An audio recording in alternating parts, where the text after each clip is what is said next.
അതെ, ഇപ്പം പൊട്ടും ഉറപ്പാണ്. എന്താ പൊട്ടാൻ വേണം അറിയാം?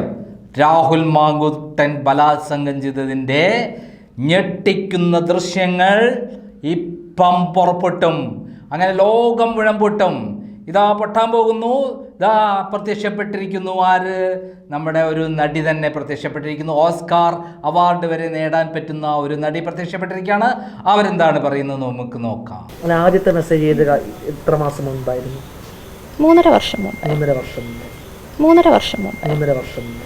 കേട്ടല്ലോ, 3.5 വർഷം മുമ്പ് അവർക്ക് രാഹുൽ മാങ്കൂട്ടത്തിൽ അശ്ലീല മെസ്സേജ് അയച്ചിട്ടുണ്ട്. പിന്നെ ഹോട്ടലിലേക്ക് വിളിച്ചിട്ടുണ്ട്. അപ്പോൾ അന്ന് ഇവർ അങ്ങനെ ഒരാളെ ബ്ലോക്ക് ചെയ്തില്ല. 3.5 വർഷം മുമ്പ് അദ്ദേഹം ഇലക്ഷനിൽ തിരഞ്ഞെടുക്കപ്പെടുന്നതിന് മുമ്പ് പറഞ്ഞ ഒരു കാര്യമാണ് നമ്മൾ കേട്ടിട്ടുള്ളത്. അതായത് അവർ പറഞ്ഞെന്താ? 3.5 വർഷം അശ്ലീല മെസ്സേജ് അയച്ചു. പിന്നെയോ വീണ്ടും അവർക്ക് ഹോട്ടലിൽ വിളിച്ചു. അപ്പോൾ അവരെന്ത് ചെയ്യണം? ആ ആളെ തടയണം. പിന്നെ സുഹൃത്തായി അവർ നിലനിന്നു. സുഹൃത്തായി പോയി. എന്നിട്ട് അവസാനം വീണ്ടും ഫെബ്രുവരി ഈ വർഷം മെസ്സേജ് അയച്ചു. ആരാണ് കുറ്റക്കാരി? ആ മെസ്സേജ് പുറത്തു വിട്ടോ? എക്സ്പോസ് ചെയ്യപ്പെടണം എന്നുള്ളത് കൊണ്ട് തന്നെയാണ് ഞാൻ ഇത്രയുമെങ്കിലും ഒക്കെ പറയാൻ തയ്യാറായത്. എക്സ്പോസ് ചെയ്യപ്പെടണം. സമൂഹ മാധ്യമങ്ങളിലെല്ലാം ആ വ്യക്തിയെക്കുറിച്ചുള്ള കാര്യങ്ങളൊക്കെ വന്നതുമാണ്. അപ്പൊ അത് തന്നെ ഹൂ കെയേഴ്സ്. അതാണ്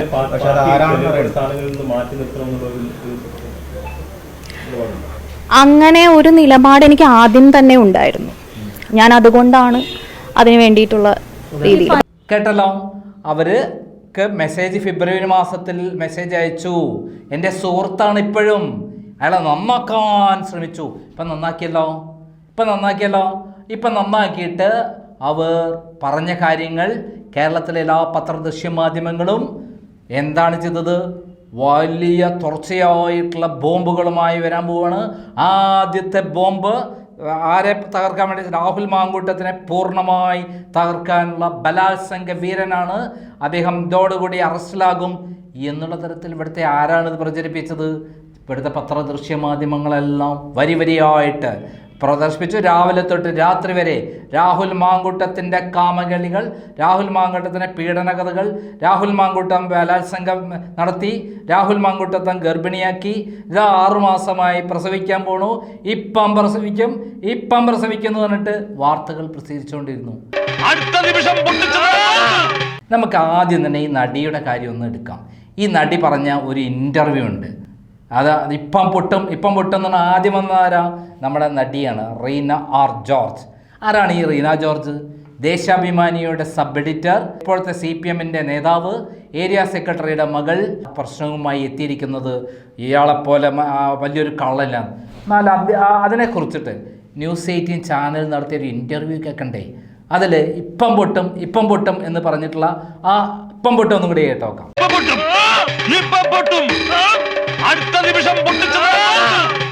നമ്മളെ രേണുകയാണ് ഇന്റർവ്യൂ ചെയ്യുന്നത് കേട്ടോ.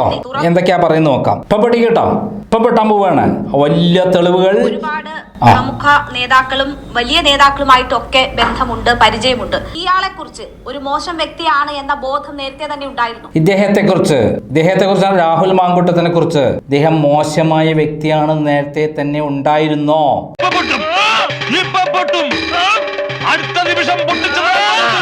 പൊട്ടിക്കാൻ പോവാണേ. ഇപ്പം പൊട്ടും. ഇല്ല, ഞാൻ ആദ്യമായിട്ട് പരിചയപ്പെടുമ്പോൾ ഞാൻ സത്യത്തില് ഭയങ്കര നല്ല വ്യക്തിയാണെന്ന് ചിന്തിച്ചു പോയി. അവിടെ ഒരു മിസ്റ്റേക്ക് പറ്റി. പൊതുവെ ഞാൻ അങ്ങനെ വിചാരിക്കാറില്ല. ഒരുപക്ഷെ സോഷ്യൽ മീഡിയയും ഇതെല്ലാം കണ്ടിട്ടായിരിക്കും.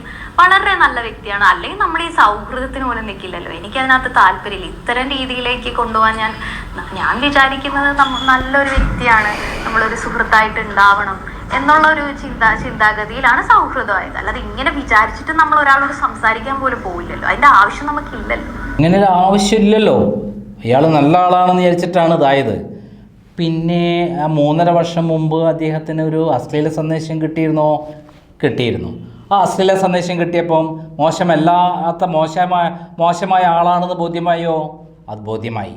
പിന്നെ എന്താണ് പിന്നീട് അധികമായി സൗഹൃദം മുന്നോട്ട് പോയത്? അവിടെയുള്ള ഡിംഗ്ലോഫി എന്ന് പറയുന്ന സാധനം, ആ ഡിംഗ്ലോഫിയാണ് ഇനി കേൾക്കേണ്ടത്.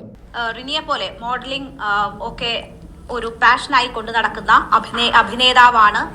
മാത്രം മാധ്യമപ്രവർത്തകയായിരുന്നു. അങ്ങനെ ഒരുപാട് റോളുകളിൽ റിനി വന്നിട്ടുണ്ട്. ഒരുപാട് പേരെ പരിചയപ്പെടേണ്ടി വന്നിട്ടുണ്ടാകും. ഒരുപാട് മോശം അനുഭവങ്ങൾ ഉണ്ടാകും. എല്ലാ സ്ത്രീകൾക്കും അങ്ങനെയൊക്കെയുള്ള കാര്യങ്ങൾ ഉണ്ടാകും. അത് ഡീൽ ചെയ്യാൻ ഉള്ള അസാമാന്യ കഴിവും റിനിയെ സംബന്ധിച്ചുണ്ട്. റിനി ഈ കേസിലും അത് ചെയ്തിട്ടുണ്ട്. 3.5 വർഷം കഴിഞ്ഞ് ഇപ്പോൾ ഈ സമയത്ത് ഒരു തുറന്നു പറച്ചിൽ വേണ്ടി വന്ന സാഹചര്യം എന്താണ്? അതെ, 3.5 വർഷത്തിന് ശേഷം തുറന്നു പറച്ചിലുണ്ടാകാൻ കാരണം എന്താണ്? ഇപ്പോൾ പൊട്ടാൻ പോവാണേ, ഇപ്പം പൊട്ടും. അതിന്റെ കാരണം എന്താന്ന് വെച്ചാൽ ഞാൻ ഈ വ്യക്തിയെ ഇത്രയ്ക്ക് മനസ്സിലാക്കിയിരുന്നില്ല. ഞാൻ കുറച്ചൊക്കെ ഒരു ചെറുപ്പക്കാരനല്ലേ, ചിലപ്പോൾ അങ്ങനെ സംഭവിച്ചു പോയതായിരിക്കാം എന്ന് കുറച്ച് ഞാനത് ലളിതമായിട്ടാണ് കണ്ടത്. പക്ഷെ റീസെന്റ് കുറേ കണ്ടാ, ലളിതമായി കണ്ടു. അശ്ലീല സന്ദേശം അയച്ച് പിന്നെ ഹോട്ടലിലേക്ക് വിളിച്ച് ഒരാളെ ലളിതമായിട്ട് കണ്ടു. ആ ലളിതമായി കണ്ടത് പിന്നെ എങ്ങനെ മാറി? അതിപ്പം പൊട്ടെന്ന് പറയുന്നതുകൊണ്ടാണ്. ഇപ്പം പൊട്ടും. പൊട്ടുന്ന സാധനം വന്നിരിക്കുന്നു. ഇപ്പം പൊട്ടിക്കേണ്ട സമയമായി. എലക്ഷൻ അടുത്തിരിക്കുന്നു. എലക്ഷൻ അടുത്തു കഴിഞ്ഞാൽ ഇടതുപക്ഷ കോൺഗ്രസിനെ തോൽപ്പിക്കണ്ടേ? അതിന് പറ്റിയൊരു എര വേണ്ടേ? മുമ്പ് ഉമ്മൻചാണ്ടി ഉണ്ടായിരുന്നു, ഇപ്പം രാഹുൽ മാങ്കൂട്ടമാണ് എര. ആ രാഹുൽ മാങ്കൂട്ടത്തെ എരയെ പൊട്ടിക്കണ്ടേ? ഇപ്പം പൊട്ടിക്കാൻ പോവാണ്. അടുത്ത നിമിഷം സമൂഹ മാധ്യമങ്ങളിൽ നിന്ന് മനസ്സിലാക്കുകയും ചില വ്യക്തികളിൽ നിന്ന് മനസ്സിലാക്കുകയും ചെയ്തപ്പോൾ ഇതൊരു തമാശയല്ല, ഇതൊരു ചെറുപ്പക്കാരൻ്റെ ഒരു ഇതല്ല, ഇത് അതിനപ്പുറത്തേക്ക് ഒരു തരം സൈക്കോ പോലത്തെ ഒരു ക്യാരക്ടറാണ്, അതൊരു ഇതാണ് എന്നുള്ളത് ഞാൻ മനസ്സിലാക്കി കഴിഞ്ഞപ്പോൾ പിന്നീട് ഈ പല ആരോപണങ്ങളും പല കാര്യങ്ങളും വരുന്നുമുണ്ട്. പക്ഷെ ഒരു പെൺകുട്ടി പോലും, പലരും ഈ പ്രശ്നങ്ങൾ പരസ്പരം പറയുന്നുണ്ടെങ്കിൽ പോലും ഒരു പെൺകുട്ടി പോലും ഇതിന് മുന്നോട്ട് വരുന്നില്ല. ഇപ്പം ഈവൻ മാധ്യമ പ്രവർത്തകർക്ക് പോലും ഈ പ്രശ്നങ്ങളുണ്ടെന്ന് പറയുന്നു. പക്ഷെ ഒരു പെൺകുട്ടി പോലും ധൈര്യത്തോടെ മുന്നോട്ട് വരുന്നില്ല. അപ്പം ഞാൻ വിചാരിച്ചു, ഞാനൊരു വ്യക്തി എന്നുള്ള നിലയിൽ ഞാനും ഇതിന് കുടപിടിച്ച് കൊടുക്കണമോ എന്ന് തോന്നി. അപ്പം എനിക്ക് തോന്നി ഇതിനെക്കുറിച്ചൊന്ന് സംസാരിക്കുന്നതിൽ തെറ്റില്ല. ഒരു വ്യക്തിയെങ്കിലും, ഒരു സ്ത്രീയുടെ ശബ്ദമെങ്കിലും കേൾക്കണം എന്നുള്ളൊരു തോന്നലുണ്ടായി. സ്ത്രീകളുടെ പ്രശ്നങ്ങൾക്ക് വേണ്ടിയിട്ട് എന്തെങ്കിലും സംസാരിക്കും. ഞാനിത് അറിഞ്ഞു പോയല്ലോ, എനിക്കിത് അറിയാത്ത വിഷയമാണെങ്കിൽ ഞാനിതിൽ ഇടപെടില്ലേ. ഇതെനിക്ക് നേരിട്ടറിയാം. ഈ വ്യക്തി ഇങ്ങനെയാണെന്നുള്ളതിന് കൃത്യമായ ധാരണ എനിക്കുണ്ട്. അപ്പം അതുകൊണ്ട് ഇനിയും ഇത്തരത്തിൽ സ്ത്രീകൾ ഈ അനുഭവത്തിലേക്ക് പോകരുത് എന്നുള്ള ഒരു അതുകൊണ്ടാണ് ഈ സമയത്ത് പറയുന്നത്. അപ്പോൾ എന്തുകൊണ്ടാണ് അവർക്ക് ആദ്യമേ ഇങ്ങനെ അനുഭവം ഉണ്ടായി, അത് വലിയ വിലയിരുത്തില്ല. പിന്നെ ഇപ്പം ഈ അടുത്ത കാലത്ത് ധാരാളം ആളുകളുടെ അനുഭവങ്ങൾ വന്നു. ആ അനുഭവങ്ങൾ വന്നപ്പം അവർക്ക് തോന്നി ഞാൻ തന്നെ മുന്നിലെടുക്കാം, ഈ മുന്നിട്ടിറങ്ങാം. അങ്ങനെ മുന്നിട്ടിറങ്ങാൻ പറ്റുന്ന സമയം എപ്പോഴാണ്? ഇലക്ഷൻ്റെ വരാൻ പോകുന്ന പഞ്ചായത്ത് മുനിസിപ്പാലിറ്റി ഇലക്ഷൻ്റെ മുൻപായിട്ടാണ്. ഇപ്പം തന്നെ പൊട്ടിച്ചാളാന്ന് അവർ തീരുമാനിച്ചു. ഇതാ പൊട്ടിക്കാൻ പോവാണേ. അടുത്ത നിമിഷം താങ്കളുടെ മാത്രമല്ല മറ്റു പലരുടെയും അനുഭവങ്ങൾ അറിയാൻ കഴിഞ്ഞു എന്ന് പറയുന്നു. പക്ഷേ റിനി ആദ്യം പറഞ്ഞുവല്ലോ, എനിക്ക് മോശം മെസ്സേജുകൾ അയച്ച അനുഭവം മാത്രമേ ഉള്ളൂ എന്ന് പറഞ്ഞു. റിനി മനസ്സിലാക്കി അല്ലെങ്കിൽ റിനിയോട് തുറന്നു പറഞ്ഞ മറ്റുള്ളവരുടെ അനുഭവം എന്താണ്? മെസ്സേജ് അയച്ച് മാത്രം വലയിൽ കുടുങ്ങിയവരാണോ, അതോ ഈ പറയുന്ന പീഡനം പോലും നോർമലൈസ് ചെയ്യുന്ന ഇയാളിൽ നിന്ന് ഇതിലും മോശമായ അനുഭവങ്ങൾ നേരിട്ടവരെയാണോ റിനി മനസ്സിലാക്കിയിട്ടുള്ളത്, കണ്ടിട്ടുള്ളത്? വളരെ പ്രധാനപ്പെട്ട ചോദ്യമാണ്. ഇതിനേക്കാളും ഭീകരമായ അനുഭവങ്ങളുള്ള ആളുകളെയാണോ കണ്ടിട്ടുള്ളത്? അതിനുള്ള മറുപടിയാണ് പറയാൻ പോണത്. ഇപ്പം പൊട്ടിക്കാൻ പോവാണ്. അടുത്ത നിമിഷം ഇതിലും മോശമായ അനുഭവങ്ങൾ ഉള്ളവരാണെന്നാണ് ഞാൻ മനസ്സിലാക്കിയിട്ടുള്ളത്. കാരണം നമ്മളെ ട്രാപ്പ് ചെയ്ത് ഒരു പ്രൈവറ്റ് സ്പേസിലേക്ക് എത്തിക്കുന്നു എന്നുള്ളൊരു കാര്യങ്ങൾ നടക്കുന്നുണ്ട്. അപ്പോൾ പലതരത്തിലും ഞാൻ കാര്യങ്ങൾ കേൾക്കുന്നു. നമ്മളതിൽ പെട്ടിട്ടില്ലാത്തതുകൊണ്ട് എനിക്ക് അതിനെക്കുറിച്ച് വിശദമായിട്ട് പറയാൻ പറ്റില്ല. എൻ്റെ വിഷയം എന്ന് പറഞ്ഞാൽ എനിക്ക് അശ്ലീല സന്ദേശം അയച്ചു, മുറിയിലേക്ക് വരൂ എന്നൊക്കെ ഉള്ള ചില സംഭാഷണങ്ങൾ ഉണ്ടായി എന്നുള്ളതാണ് എൻ്റെ വിഷയം. ഞാൻ അതിനെ വളരെ നന്നായിട്ട് ഡീൽ ചെയ്യുകയും ചെയ്തു. ഇത് ഞാൻ തുറന്നു പറയുന്നത് എൻ്റെ വിഷയം എന്നുള്ള രീതിയിലല്ല. അപ്പം കൂടുതൽ പ്രശ്നങ്ങൾ ഉണ്ടായിട്ടുള്ള സ്ത്രീകളുണ്ട്, ഡിപ്രഷനിൽ ഇരിക്കുന്ന വേദനിക്കുന്ന സ്ത്രീകളുണ്ട് എന്ന് അറിഞ്ഞപ്പോൾ ഒരു സ്ത്രീ എന്നുള്ള നിലയിൽ എൻ്റെ മനസ്സിലത് ഞാനത് പറയുന്നതിൽ തെറ്റില്ല എന്ന് എനിക്ക് തോന്നി. അതുകൊണ്ടാണ് പറയുന്നത്. അതുകൊണ്ടാണ് പൊട്ടിക്കാൻ സമയം കണ്ടെത്തിയത്. അത് ഇപ്പോൾ ഏറ്റവും പറ്റിയ സമയമാണ്. ഇത് കഴിഞ്ഞ ഇലക്ഷൻ സമയത്ത് ഉണ്ടായിരുന്നില്ല. ഇപ്രാവശ്യത്തെ കൊട്ടേഷൻ കൃത്യമായി പിണറായി വിജയൻ കൊടുത്തിരിക്കുകയാണ്. ആ പിണറായി വിജയൻ ഈ അടുത്ത ഇലക്ഷന് ജയിക്കണം. അതിന് ഏത് വഴി ഉമ്മൻചാണ്ടിയെ വീഴ്ത്തിയ മാതിരിയുള്ള പരിപാടി വേണം. അതിന് ഏതെങ്കിലും ഒരു പരാതിയുമായിട്ട് ഏതെങ്കിലും പെൺകുട്ടി പോലീസ് സ്റ്റേഷൻ എത്തിയോ? ഇല്ല. ഗർഭിണിയാക്കി എന്ന് പറയുന്ന ഒരു കഥയുണ്ടാക്കി. ഇപ്പം ഗർഭിണിയായില്ല എന്നാണ് പറയുന്നത്. 3 വർഷം മുമ്പ് ഗർഭിണിയായ ആ പെൺകുട്ടി ഇപ്പം പ്രസവിച്ചോ? അപ്പം ജൂനിയർ രാഹുൽ മാങ്കൂട്ടം ഉണ്ടാവണ്ടേ? കാണിക്കാൻ തെളിവ് വേണ്ടേ? ഇന്നത്തെ കാലത്ത് AI ക്യാമറ ഉപയോഗിച്ച് എന്തുണ്ടാക്കാൻ പറ്റുന്ന സമയത്ത് ഏത് ചാറ്റുകളും ഏത് രൂപങ്ങളും ഏത് ശബ്ദങ്ങളും അനുകരിക്കാൻ പറ്റുമെന്നിരിക്കെ ഇതൊക്കെ വലിയ കാര്യമാണ്. അതേപോലെ ഇതല്ല കാര്യം. പൊട്ടിക്കാൻ പറ്റുന്ന സമയം ഇപ്പോഴാണ്. ഇപ്പോൾ പൊട്ടിച്ചാൽ എല്ലാം മേൽക്കും. രാഹുൽ മാങ്കൂട്ടത്തിനെ അവസാനിപ്പിക്കാൻ ഞാൻ മുൻകൈ എടുക്കുന്നതാണ് നല്ലത്. അതുകൊണ്ട് കിട്ടേണ്ട നമുക്ക് പാരിതോഷികം ഇപ്പുറത്തുനിന്ന് ആവശ്യത്തിനധികം മേടിക്കാം. അതുകൊണ്ട് എല്ലാവർക്കും ധൈര്യം കൊടുക്കാൻ വേണ്ടിയിട്ട് ഞാൻ ഇത് പൊട്ടിക്കാൻ പോവുകയാണ്, ഇത് പൊട്ടിത്തകരാൻ പോവുകയാണ്. കേട്ടോളൂ നീ. അത് ഞാൻ അങ്ങനെയാണ് എൻ്റെ ഇൻഫോർമേഷൻസിൽ നിന്ന് ചില സോഴ്സുകളിൽ നിന്ന് ഞാൻ മനസ്സിലാക്കുന്ന കാര്യങ്ങൾ അങ്ങനെയൊക്കെയാണ്. ഈവൻ ആ പ്രസ്ഥാനത്തിനകത്തുനിന്നുള്ള സ്ത്രീകളിൽ നിന്ന് പോലും ചില ബുദ്ധിമുട്ടുകൾ നേരിടുന്നുണ്ട്, അത്തരത്തിലുള്ള കാര്യങ്ങളുണ്ട് എന്നൊക്കെയുള്ള ചില അറിവുകളും എനിക്ക് ലഭിച്ചിട്ടുണ്ട്. പിന്നെ കൂടുതൽ വ്യക്തമായിട്ട് പീഡനം നേരിട്ട സ്ത്രീകളുണ്ടോ എന്നുള്ളത് അവർ തന്നെ തുറന്നു പറയേണ്ടി വരും. ഇപ്പൊ എൻ്റെ പേഴ്സണൽ കാര്യങ്ങൾ എനിക്കറിയാവുന്നതാണ് ഞാൻ സമൂഹത്തിന്റെ മുന്നിൽ പറയുന്നത്. എനിക്ക് അറിയാത്ത കാര്യങ്ങളെ കുറിച്ച് എനിക്ക് പറയാൻ പറ്റില്ല. പക്ഷെ എന്തായാലും ഈ വ്യക്തി സ്ത്രീകൾക്ക് ഇങ്ങനെ അശ്ലീല സന്ദേശങ്ങൾ അയക്കുന്ന വ്യക്തിയാണെന്നുള്ള ഒരു കാര്യത്തിൽ എനിക്ക് ഒരു സംശയവും ഇല്ല. അതുകൊണ്ട് തന്നെയാണ് ധൈര്യമായിട്ട് പറയുന്നത്. അങ്ങനെയുള്ള സ്ത്രീകളുണ്ട്, പാർട്ടിയിലുണ്ട്. അപ്പൊ ആ സ്ത്രീകൾ ആരെങ്കിലും കൂടെ കൊണ്ടുവന്നൊരു പത്രസമ്മേളനം നടത്തിയാൽ പോരെ? തെളിവുമായിട്ടതാ എൻ്റെ മുന്നിലതാ ഈ സ്ത്രീ വന്നിരിക്കുന്നു, ഈ സ്ത്രീയുടെ അനുഭവം ഇതാണ്, ഇന്ന സ്ഥലത്ത് കൊണ്ടുപോയി ബലാത്സംഗം ചെയ്തു, ഇന്ന പ്രകാരമാണ് ചെയ്തത്. ഇതൊക്കെയല്ലേ പുറത്ത് പൊട്ടിക്കേണ്ടത്? അതെന്തേ പൊട്ടിച്ചില്ല? കൂടെ കൊണ്ടുവന്ന് ഒരു തെളിവുമില്ലാത്ത, അതായത് അശ്ലീല സന്ദേശം അയച്ചു എന്ന് മാത്രം പറയുന്ന, അത് പൊതു ജനങ്ങൾക്ക് കാണിച്ചിട്ട് പോലും കൊടുത്തിട്ട് പോലും ഇല്ലാത്ത, അതേപോലെ അവർ ഹോട്ടലിൽ വിളിച്ചു എന്ന് റെക്കോർഡ് പോലും കാണിച്ചു കൊടുത്തിട്ടില്ലാത്ത ഒരു അഭിനയം തൊഴിലാക്കിയ ഒരു സ്ത്രീ വന്ന് പറയുമ്പോൾ അത് പൊതു രംഗത്ത് ഉള്ള എല്ലാ ചാനലുകളും ഇപ്പം പൊട്ടും രാഹുൽ മാങ്കൂട്ടത്തിന് തല പൊട്ടിത്തെറിക്കും, അങ്ങനെ കോൺഗ്രസ് തകരും എന്നുള്ള രീതിയിൽ വാർത്ത പ്രസിദ്ധീകരിച്ചപ്പം അതിനുണ്ടാവാൻ വേണ്ടി ഒരു നടിയെ തന്നെ പിണറായി വിജയൻ ഇറക്കി. മുമ്പ് സരിതാ നായരെയായിരുന്നു ഇറക്കിയിരുന്നത്. അങ്ങനെയാണ് ഉമ്മൻചാണ്ടിയെ വീഴ്ത്തിയത്. അവസാനം സരിതാ നായർക്ക് ഒരു കുട്ടിയുണ്ട്, അത് ഗണേശനാണ്. ആ ഗണേശനെതിരെ ഇവരേതെങ്കിലും പ്രസ്താവനയിട്ട് വന്നു?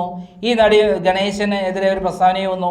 മന്ത്രിസ്ഥാനത്തിരിക്കുന്ന ഒരാളാണ് ഇപ്പോൾ സരിതാ നായർ പറഞ്ഞിട്ടുള്ള എന്താ പറയുക, ഒരു കുട്ടിയുണ്ട് എനിക്ക് എന്നാണ്. നമുക്ക് നോക്കാം. ഒരു സംശയവും. അതുകൊണ്ട് തന്നെയാണ് ധൈര്യമായിട്ട് പറയുന്നത്.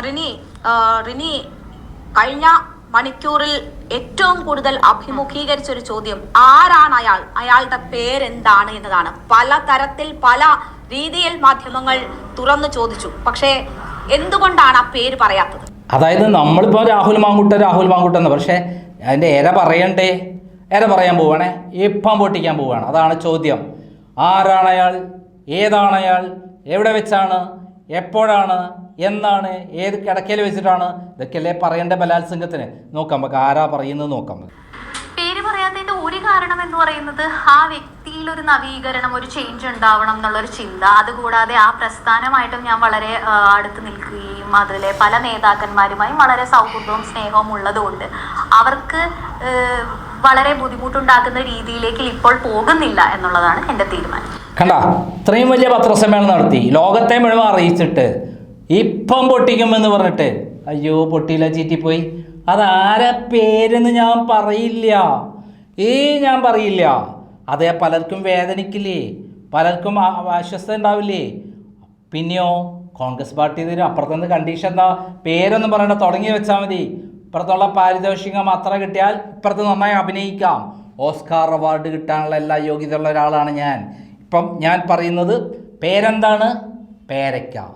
നാളെ എവിടെയാണ്? നാരങ്ങ എന്ന് പറഞ്ഞ പോലെ പേരൊന്നും പറയില്ല. അതൊരു പേരയ്ക്കാന്ന് ഇട്ടോ, നാരങ്ങാന്ന് ഇട്ടോ, നിങ്ങളെന്ന് പറഞ്ഞോ, ഞാൻ പറയില്ല. അപ്പോൾ ഇത്രയും പറഞ്ഞു വന്നത് നാടിനെ നന്നാക്കാൻ വേണ്ടിയില്ല, അയാളെ നന്നാക്കാൻ വേണ്ടിയിട്ടല്ലേ, നാടിനെ സംസ്കരിക്കുന്ന സ്ത്രീകളെ രക്ഷപ്പെടുത്താൻ വേണ്ടിയില്ലേ. ആ വില്ലൻ്റെ പേര് പറയാൻ ഇത്രയും ധൈര്യം കാണിച്ച സ്ഥിതിക്ക് ആ പേര് കൂടി പറയണ്ടേ? 2024 നവംബർ 20 ശേഷം MLA ആയ വ്യക്തിയാണോ താങ്കൾ ആരോപണം ഉന്നയിക്കുന്ന ആൾ? അത് കറക്റ്റ് ക്ലൂ ആണ്. 2024 നവംബർ 20 ശേഷം MLA ആയ വ്യക്തിയാണോ? കറക്റ്റ് ചോദ്യമാണ് രേണുക ചോദിച്ചിരിക്കുന്നത്. നമുക്കൊന്നും കൂടി കേട്ടെ എന്താ മറുപടി. ഇപ്പം പൊട്ടാൻ പോവാം.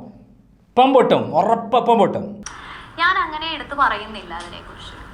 അതിനെക്കുറിച്ച് ഞാൻ അങ്ങനെ പറയുന്നില്ല. എന്തായാലും ഹൂ കെയേഴ്സ് എന്നൊരു ആറ്റിറ്റ്യൂഡ് ആണെന്നുള്ളത് ഞാൻ കൃത്യമായിട്ട് പറഞ്ഞു. അതും ചീറ്റി, അതൊന്നും ഞാൻ പറയാൻ പോണില്ല. 2024 നവംബർ 20 ശേഷം നവംബർ 20 ശേഷം തെരഞ്ഞെടുക്കപ്പെട്ട MLA ആണോ എന്ന് പറയുന്നില്ല, അതും പറയുന്നില്ല പേര്. ആ ക്ലൂവും പോയി. അപ്പം അതും ചീറ്റി. ഇപ്പം പൊട്ടെന്ന് പറഞ്ഞിട്ട് അതും പൊട്ടിയില്ല. ഒരു അഭിമുഖത്തിലാണ് ഈ കാര്യം ആദ്യമായി തുറന്നു പറയുന്നത്. അതിനുശേഷം ഒരു യൂട്യൂബ് ചാനലിൽ താങ്കൾ പറഞ്ഞ കാര്യം ഉൾപ്പെടുത്തി ഒരു യുവ MLA-യുടെ പേര് സഹിതം വാർത്ത നൽകിയിട്ടുണ്ട്. ആ നേതാവാണോ താങ്കൾ ഉദ്ദേശിച്ച വ്യക്തി? കറക്റ്റ് ചോദ്യം. ആ വ്യക്തിയാണോ? അതായത് അവർ ഇന്റർവ്യൂ കൊടുത്തപ്പോൾ കൃത്യമായി പേര് സഹിതം വന്നിട്ടുണ്ട് ഒരു ചാനലിൽ. ആ പേരുള്ള വ്യക്തിയാണോ? ഇപ്പം പൊട്ടാൻ പോവാണ്. ശരിക്കും പൊട്ടിക്കും. ഇപ്പം നോക്കിയോ, നിങ്ങൾ പേടിക്കൊന്നും വേണ്ട, ഇപ്പം പൊട്ടിക്കും. അയ്യോ, ശ്വാസം മുട്ടുന്നു എനിക്ക്. ഞാൻ ഒന്നാമതേ ആ വാർത്ത കണ്ടിട്ടില്ല. അയ്യോ, വാർത്ത കണ്ടിട്ടില്ലേ? അത് കൊടുക്കുന്നത് ഏതൊക്കെ രീതിയിലാണ് കൊടുക്കുന്നത് എന്നുള്ളതിൽ എനിക്കിപ്പോ അത് ഒന്നും ചെയ്യാൻ എങ്ങനെ പറയാൻ പറ്റും ഇതൊക്കെ? അയ്യോ, മറ്റു കാര്യങ്ങളിൽ എനിക്ക് റെസ്പോൺസിബിലിറ്റി ഇല്ല. എനിക്കൊരു റെസ്പോൺസിബിലിറ്റി ഇല്ല. ഫോട്ടോസ് വെച്ച് വരെ ഫോട്ടോസും ഇതൊക്കെ വരുന്നുണ്ട്. അതിലൊന്നും എനിക്കൊരു റെസ്പോൺസിബിലിറ്റി ഇല്ല. ഞാൻ അങ്ങനെ പറഞ്ഞിട്ടില്ല, ഇതാണെന്നുള്ള രീതിയിൽ പറഞ്ഞിട്ടില്ല. റിനിയുടെ അയ്യോ, ഇതുവരെ പറഞ്ഞിട്ടില്ല, പേരേ പറഞ്ഞിട്ടില്ല കേട്ടോ. അയ്യോ, അതും പേര് ഇതുവരെ. അപ്പോൾ അതും ചീറ്റിപ്പോയി. ഇപ്പം പൊട്ടെന്ന് പറഞ്ഞിട്ട് ആ പേര് ഇപ്പം പറയുന്നവന് പൊട്ടെന്ന് പറഞ്ഞിട്ട് അതും ചീറ്റിപ്പോയി. സുഹൃത്താണെന്ന് ആ യൂട്യൂബ് ചാനലിന്റെ ഉടമ അവകാശപ്പെടുന്നുണ്ട്. റിനിയിൽ നിന്ന് സംസാരിച്ചതിൽ നിന്ന് അത്രമാത്രം ബോധ്യമുള്ളത് കൊണ്ടാണ് അയാളുടെ ആ MLA-യുടെ പേരും ചിത്രവും സഹിതം വാർത്ത നൽകുന്നതെന്ന് പറയുന്നുണ്ട്. അത് പാലക്കാട് MLA രാഹുൽ മാങ്കൂട്ടത്തിലാണ്. രാഹുൽ മാങ്കൂട്ടത്തിലെ ഫോട്ടോ നൽകിക്കൊണ്ടാണ് ആ യൂട്യൂബ് ചാനൽ വാർത്ത കൊടുത്തിരിക്കുന്നത്. അപ്പോൾ താങ്കൾ നൽകിയ വാർത്ത അല്ലെങ്കിൽ താങ്കൾ അത് തിരുത്തണ്ടേ? കറക്റ്റ് ചോദ്യം. അതായത് ആ ചാനലുമായി അടുത്ത ബന്ധമുണ്ടെന്ന് പറയുന്ന അവർ അവകാശപ്പെട്ടിട്ടുണ്ട്. രാഹുൽ മാങ്കൂട്ടത്തിലല്ലേ എന്ന് കൃത്യമായി ചോദിക്കുകയാണ്. ഭയങ്കര ധൈര്യമുള്ള ആളല്ലേ, എല്ലാവരും നന്നാക്കാൻ വന്ന ആളല്ലേ, ഇവർക്കൊക്കെ പീഡനം നടത്തിയിട്ടുള്ള ആളാരാന്ന് കൃത്യമായി പറയണ്ടേ? ഇപ്പം നോക്കാം നമുക്ക്. അല്ല, ഞാൻ അങ്ങനെ ഒരു സ്ഥലത്തും ഒരാളുടെ അടുത്തും ഇന്ന പേരാണെന്ന് പറഞ്ഞിട്ടില്ലല്ലോ. അതെനിക്കറിയില്ല. അതിനെക്കുറിച്ച് അതിന്റെ റെസ്പോൺസിബിലിറ്റി എനിക്ക് എടുക്കാൻ പറ്റില്ല. ഞാൻ അങ്ങനെ പറഞ്ഞിട്ടില്ല, അങ്ങനെ സ്റ്റേറ്റ്മെന്റ് ഇല്ല. ആ വാർത്ത നിഷേധിക്കുന്നുണ്ടോ? സൗഹൃദം ആ പേരൊന്ന് പറയോ? ഞാനാരും പേര് പറഞ്ഞിട്ടില്ല, എനിക്കറിയില്ല, അങ്ങനെ ഒരാളുമായിട്ട് ബന്ധമില്ല എന്ന് പറഞ്ഞു. അവസാനം ചാനലാരും കുടുങ്ങി. വാർത്ത പ്രസിദ്ധീകരിച്ച ഈ സിനിമാ നടിയെ വിശ്വസിച്ച് വാർത്ത സിനിമാ നടിയോ? പേര് സിനിമയിൽ അഭിനയിച്ച് ആർക്കെങ്കിലും അറിയോ? സിനിമയിൽ അഭിനയിച്ച് ഇല്ല. അപ്പം രാഹുൽ മാങ്കൂട്ടത്തിനെ പുറത്താക്കാനുള്ള അഭിനയത്തിനുള്ള അവസരമാണ് അവർ അഭിനയിക്കുന്നത്. അതാണ് അഭിനയിച്ചത്. അവർ ആ ജീവിതത്തിൽ നന്നായി അഭിനയിക്കുന്ന രംഗമാണ് നമ്മൾ ഇപ്പോൾ കണ്ടുകൊണ്ടിരിക്കുന്നത്. അവരെ ബഹുമാനിക്കണം, ആദരിക്കണമെന്ന് എൻ്റെ പ്രിയപ്പെട്ട പ്രേക്ഷകരോട് പ്രത്യേകം പറയുകയാണ്. നമുക്ക് ഒന്നുകൂടി കേൾക്കാം. പലരായിട്ടും സൗഹൃദമുള്ളതുണ്ട്. ആ വാർത്ത നിഷേധിക്കുന്നുണ്ടോ റിനി? അല്ല, ഞാൻ അതിനെ കുറിച്ച് ഒന്നും പറയുന്നില്ല. ഞാൻ അങ്ങനെ ഒരു വാർത്ത കണ്ടിട്ടില്ല. പിന്നെ ആരാണ് എന്താണെന്നുള്ളത് ഞാൻ കണ്ടിട്ടില്ല. ഇപ്പം വാർത്തയിൽ ഇന്ന ആളാന്ന് പറഞ്ഞില്ലേ രേണുക? ആ രേണുക പറഞ്ഞാൽ ന്യൂസ് 18-ൻ്റെ അവതാരക രേണുക ചോദിച്ചു അത് രാഹുൽ മാങ്കൂട്ടത്തിലല്ലേ എന്ന് പറയുമ്പോൾ അതിൽ പേരും എല്ലാം പറയുന്നുണ്ടല്ലോ. എനിക്കതൊന്നും അറിയില്ല, അതിൻ്റെ ഉത്തരവാദിത്വം എനിക്കില്ല. അത് ഈ ഗർഭത്തിൻ്റെ ഉത്തരവാദിത്വം എനിക്കില്ല. അതായത് ആ ചാനലുകാരൻ പ്രസിദ്ധീകരിച്ച വാർത്തയുടെ ഉത്തരവാദിത്വം എനിക്കില്ല എന്ന് പറഞ്ഞ് കൈ കഴുകി നൈസായി സ്ഥലം വിട്ടു നമ്മളെ സിനിമാ നടി. ആദ്യമേ കോഴ്സ് കൊടുത്തിട്ടുണ്ട്, ആരും പേരും ഊരും ഒന്നും പറയരുത്, നിങ്ങളിങ്ങനെ പറഞ്ഞ് പോയാൽ മതി, അല്ലെങ്കിൽ കേസ് വരും, കേസ് വന്നാൽ ജയിലിൽ പോകേണ്ടി വരുമെന്ന് ഇവിടെ ഇപ്പം പൊട്ടെന്ന് പറഞ്ഞ നായിക ആദ്യം ഉപദേശാര് പിണറായി കൊടുത്തിട്ടുണ്ട്. ഞാൻ പറഞ്ഞല്ലോ, രാഹുൽ മാങ്കൂട്ടത്തിൽ MLA-യുടെ ചിത്രം സഹിതമാണ് ആ വാർത്ത ഷെയർ ചെയ്തിരിക്കുന്നത്. ആ വാർത്ത നിഷേധിക്കുന്നുണ്ടോ റിനി? താങ്കളുടെ പേര് ഉപയോഗിച്ചിട്ടുണ്ട്, താങ്കളുടെ തുറന്നു പറച്ചിലെന്ന് പറയുന്നു. ഒന്നും കമന്റ് ചെയ്യാൻ താല്പര്യമില്ല അതിനെക്കുറിച്ച്. ഞാൻ ആരാണ് എന്താണെന്ന് പറയുന്നില്ല. രാഹുൽ മാങ്കൂട്ടത്തിലാണോ എന്ന് ചോദിച്ചപ്പോൾ ഓടി ഇപ്പം പൊട്ടെന്ന് പറഞ്ഞ ആൾ ഓടി രക്ഷപ്പെട്ടു. എന്താണ്? ഞാൻ പറയില്ല. എന്താ പറയാ? ഇത്ര പേടി, ഇത്ര തൻ്റെ ഇടമുണ്ട്, മുന്നിൽ നിന്ന് ഞാനാണ് പൊട്ടിക്കുന്നത്, ഞാനാണ് മുൻകൈ എടുക്കുന്നത്, മറ്റുള്ളവർക്കൊന്നും പേടിയാണ്, മറ്റുള്ള ആളുകൾക്കൊക്കെ പേടിയായതുകൊണ്ട് ഞാനാണ് പൊട്ടിക്കുന്നത് പറഞ്ഞ ആൾക്ക് എനിക്ക് യാതൊരു ഇതുമില്ല, രാഹുൽ മാങ്കൂട്ടം ഞാൻ പറയില്ല എന്ന് പറയുന്നത്. അപ്പോൾ രാഹുൽ അവസാനം ആരാ കൊടുക്കുന്നത്? ഈ ചാനൽ ഉടമയാണ് കൊടുക്കാൻ പോകുന്നത്. ഇപ്പോൾ പൊട്ടിക്കാൻ പോകുന്നത് ചിലപ്പോൾ അടുത്തതിന് പൊട്ടും, നോക്കാൻ വെക്കാം. അടുത്ത ചോദ്യത്തിന് പൊട്ടും, ഉറപ്പാണ്. ഞാൻ ആരാണ് എന്താണെന്ന് പറയുന്നില്ല. പക്ഷേ ഒരു ഘട്ടത്തിൽ പറയേണ്ടി വന്നാൽ ഞാൻ അങ്ങനെ പറഞ്ഞിട്ടില്ല. ഞാൻ അങ്ങനെ ആ വ്യക്തി പിച്ചും പേന്ന് പറയാൻ തുടങ്ങി. കാരണം അവർ അവകാശപ്പെടുന്നു താങ്കളുമായി സംസാരിച്ചതിൽ നിന്ന് പൂർണ്ണ ബോധ്യത്തോടു കൂടിയാണ് ഈ വാർത്ത ചെയ്യുന്നതെന്ന് അവർ അവകാശപ്പെടുന്നു. കേട്ടല്ലോ, അതിന് മറുപടി ഇപ്പം പൊട്ടും, ശരിക്കും പൊട്ടിക്കും, ആ ചോദ്യത്തിന് പൊട്ടിക്കും. ഒരു സ്ഥലത്തും അങ്ങനെ പറഞ്ഞിട്ടില്ല. അപ്പൊ അതിനെക്കുറിച്ച് എനിക്കറിയില്ല. എനിക്ക് ആ വാർത്ത എന്താണെന്ന് വിശദമായിട്ട് കാണേണ്ടി വരും. അതെന്നാലല്ലേ നമുക്ക് അതിനെക്കുറിച്ച്. കേട്ടല്ലോ, അതായത് ഇപ്പം പൊട്ടും എന്ന് പറഞ്ഞിട്ട് രാഹുൽ മാങ്കൂട്ടൻ എന്ന് പറയുന്ന കേരളത്തിലെ ഏറ്റവും മുൻപന്തിയിൽ നിൽക്കുന്ന യുവ നേതാവിനെ കൊടുക്കാൻ വേണ്ടി ഇറക്കിയ ഒരു ഓസ്കാർ അവാർഡ് കിട്ടേണ്ട സിനിമാ നടിയോട് പറഞ്ഞ കാര്യമാണ് നമ്മൾ കേട്ടുകൊണ്ടിരിക്കുന്നത്. ഇവരുടെ അച്ഛൻ ഒരു പഴയ CPM നേതാവാണ്, ഏരിയ സെക്രട്ടറിയാണ്, അതോടൊപ്പം അദ്ദേഹം ദേശാഭിമാനിയിൽ വർക്ക് ചെയ്ത ആളാണ്. അപ്പോൾ എങ്ങനെ പറയണം, ഏതൊക്കെ വിധത്തിലാണെന്ന് കൃത്യമായി പറഞ്ഞു കൊടുത്തിട്ടുണ്ട്. സിനിമാ നടിയാണ്, സിനിമാ നടിയുമ്പോൾ കൃത്യമായി പറഞ്ഞു എല്ലാവർക്കും. ഇതാണ് കേരളത്തിലെ എല്ലാ ദൃശ്യമാധ്യമങ്ങളും വലിയ വാർത്തയെ, അതായത് ക്രൂരമായി ഹൃദയം ഭേദിക്കുന്ന വിധത്തിൽ ബലാത്സംഗം ചെയ്തു എന്നുള്ള രീതിയിൽ അങ്ങനെ രാഹുൽ മാങ്കൂട്ടത്തിൽ ഭീകരനാണ്, പെണ്ണുപിടിയനാണ്, കോഴിത്തലയനാണ്, ഇനി അങ്ങോട്ടില്ല, ആ രൂപത്തിലുള്ള ഒരാളാക്കി മാറ്റി അദ്ദേഹത്തെ പീഡക വീരനാക്കി മാറ്റി കേരളത്തിലെ ദൃശ്യമാധ്യമങ്ങൾ, പ്രത്യേകിച്ച് റിപ്പോർട്ടർ ചാനലടക്കം മുൻപന്തിയിൽ ഇറങ്ങിയിരിക്കുന്നത്. ഇത്രയും സമയമായിട്ട് ഈ നിമിഷം വരെയായിട്ട് ഒരു പെൺകുട്ടിയെ അദ്ദേഹത്തിനെതിരെ FIR പരാതി കൊടുത്തിട്ടുണ്ടോ പോലീസിൽ? ഇല്ല. അദ്ദേഹത്തിനെതിരെ എന്തെങ്കിലും നടപടി സ്വീകരിച്ചിട്ടുണ്ടോ? ഇല്ല. അദ്ദേഹത്തിനെതിരെ FIR രജിസ്റ്റർ ചെയ്തിട്ടുണ്ടോ? ഇല്ല. പിന്നെ എന്തിൻ്റെ അടിസ്ഥാനത്തിലാണ് ഇവർ ഇതൊക്കെ പറയുന്നത്? അതായത് ആസൂത്രിതമായ ഒരു ഗൂഢാലോചന. അടുത്ത ഇലക്ഷനിൽ മുമ്പ് ഉമ്മൻചാണ്ടിയെ തകർത്ത പോലെ രാഹുൽ മാങ്കൂട്ടത്തെ ചിലപ്പോൾ അല്പസ്വല്പമൊക്കെ പലരുമായിട്ടും പിന്നെ പഞ്ചാര വർത്തമാനം പറഞ്ഞിട്ടുണ്ടാവും, ഇത്തിരി പരസ്പരം അങ്ങോട്ടും ഇങ്ങോട്ടും വിശ്വാസത്തിൽ ചില കാര്യങ്ങൾ ഏർപ്പെട്ടിട്ടുണ്ടാകാം. ഇതിന് പറ്റിയ ഒരാൾ കുറച്ച് സംഭാഷണങ്ങൾ നടത്തിയിട്ടുണ്ടാകും. ഇതിന് പറ്റിയ ഒരാൾ രാഹുൽ മാങ്കൂട്ടമാണ് എന്ന് അറിഞ്ഞുകൊണ്ടാണ് ഈ പറയുന്ന സംഭവമായി ഇറങ്ങിയിരിക്കുന്നത്. ഇപ്പം പൊട്ടും എന്ന് പറഞ്ഞിട്ട് പൊട്ടിയിട്ടില്ല, ചീറ്റിപ്പോയി എന്ന് പറയുന്ന അതേപോലെ തന്നെയുള്ള ഒരു സംഭവമാണ് ഇവിടെയും നടന്നിരിക്കുന്നത്. അതായത് തട്ടിപ്പിൻ്റെ ആൾരൂപമായി വന്നിരിക്കുന്ന തട്ടിപ്പുകാരികളാണ് ഇന്ന് ഇവിടെ പലരും. ഇതിലെ ഒന്നാമത്തെ ആളുടെ ചരിത്രമാണ് നമ്മളിവിടെ കുറിക്കുന്നത്. അവരുടെ പേഴ്സണൽ കാര്യങ്ങളിലേക്ക് ഞങ്ങൾ പോകുന്നില്ല, അവരുടെ വ്യക്തിത്വത്തെ ചോദ്യം ചെയ്യാൻ പോകുന്നില്ല, സ്ത്രീത്വത്തെ അപമാനിക്കാൻ പോകുന്നില്ല. പക്ഷെ അവരെടുത്ത റോൾ വളരെ വളരെ മ്ലേച്ഛവും സ്ത്രീകളെപ്പോലും അപമാനിക്കുന്നതാണ് എന്നുള്ള കാര്യത്തിൽ സംശയമില്ല. ഒരാളെ നശിപ്പിക്കാൻ വേണ്ടി വേഷം കെട്ടിയ ഒരു സിനിമാ നടി മാത്രമാണ് ഇവർ. അതിനവർക്ക് എത്ര കിട്ടി എന്നുള്ള കാര്യം അവർ വെളിപ്പെടുത്തണം. പിണറായി വിജയൻ 10 കോടി രൂപയാണ് സരിതയ്ക്ക് കൊടുത്തത്. ഇവർക്ക് എത്ര കിട്ടി എന്നുള്ള കാര്യം ഇവർ വെളിപ്പെടുത്തേണ്ടതാണ് എന്ന് കൂടി നമുക്കിവിടെ പറയാം. എന്തായാലും ഇപ്പോൾ പൊട്ടും എന്ന് പ്രതീക്ഷിച്ച് നമുക്കും കാത്തിരിക്കാം.